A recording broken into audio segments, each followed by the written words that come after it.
Welcome to Alimi Knowledge Center. بسم اللہ الرحمن الرحیم۔ الفصل الثانی نائب الفاعل۔ دوسری فصل نائب الفاعل۔ نائب الفاعل اسم مرفوع۔ نائب فاعل کی تعریف بیان ہو رہی ہے، سماعت کریں۔ نائب الفاعل اسم مرفوع، نائب فاعل ایسا اسم مرفوع ہے تقدمہ فعل تام، جس پر ایک فعل تام مقدم ہو، یعنی جس سے پہلے ایک فعل تام آئے۔ فعل تام یعنی ایسا فعل جو فعل ناقص نہ ہو، کانا سارا زلہ باتا کی طرح۔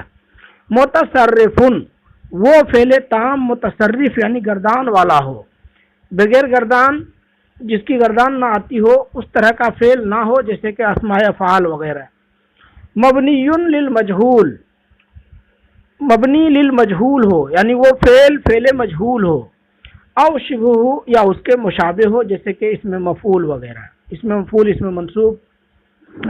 وحل محل الفاعل بعد حذفہ، اور وہ اسم مرفوع فاعل کی جگہ پر ہو، فاعل کی جگہ لے لے، یعنی فاعل کا قائم مقام ہو، بعد حذفہ، فاعل کو حذف کرنے کے بعد۔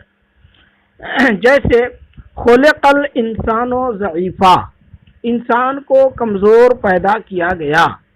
اس مثال میں خلق کے بعد جو الانسان ہے یہ نائب فاعل ہے، کیونکہ اصل فاعل یعنی جو پیدا کرنے والا خالق ہے اس کو ذکر نہیں کیا گیا، اور اس کی جگہ پہ الانسان کو رکھ دیا گیا، تو اس کو الانسان نائب فاعل ہے۔ اس لیے کہ انسان یہاں ایسا اسم مرفوع ہے جس سے پہلے ایک فعل تام متصرف مبنی للمجہول مذکور ہے، آیا ہوا ہے۔ اور جیسے والمحمود خلقہ ممدوح، والمحمود خلقہ، جس کے اخلاق اچھے ہیں، ممدوح، وہ لائق ستائش ہے۔ اس مثال میں خلق یہ نائب فاعل ہے، اس لیے کہ اس سے پہلے ایک شبہ فعل مجہول ہے نا، شبہ فعل تام متصرف مبنی للمجہول یعنی المحمود، جو کہ اس میں مفعول ہے، وہ مذکور ہے، اور المحمود کا جو فاعل ہے حذف کر دیا گیا ہے، اور اس کی جگہ پہ خلق کو رکھ دیا گیا ہے، اس لیے خلق نائب فاعل ہے محمود کا۔ اب یہاں سے بتا رہے ہیں کہ شبہ فعل کس کو کہا جاتا ہے۔ والمراد بشبہ الفعل المجہول، اور فعل مجہول کے شبہ سے مراد اسم المفعول، اسم مفعول ہے۔ والاسم المنصوب الیہ، اور اسم منصوب الیہ ہے۔ فاسم المفعول کما مستلا، تو اسم مفعول تو وہی جیسے کہ تشبیہ دی، جیسے کہ مثال میں بیان کیا گیا، یعنی والمحمود خلقہ ممدوح میں جیسے کہ اسم مفعول کی مثال بیان کی گئی کہ المحمود خلقہ ممدوح میں المحمود اسم مفعول ہے اور یہی شبہ فعل ہے۔ والاسم المنصوب الیہ نحو صاحب رجلا نبویا خلقہ، اور اسم منصوب الیہ جیسے صاحب رجلا، اس آدمی کے ساتھ رہ، اس کی مصاحبت اختیار کر، نبویا خلقہ، جس کے اخلاق نبی کی طرف منسوب ہیں۔ اس مثال میں نبویا اسم منصوب ہے، اور خلقہ مضاف الیہ مل کر نبویا کا نائب فاعل ہے، تو نبویا اسم منصوب ہوا اور یہ شبہ فعل مجہول ہے۔ تو اب نائب فاعل کی پوری تعریف واضح ہو گئی کہ نائب فاعل اس اسم مرفوع کو کہتے ہیں جس سے پہلے فعل مجہول یا شبہ فعل مجہول آئے، اور ایسا فعل مجہول یا شبہ فعل مجہول ہونا چاہیے جو فعل تام ہو اور متصرف ہو، فعل ناقص نہ ہو اور غیر متصرف نہ ہو۔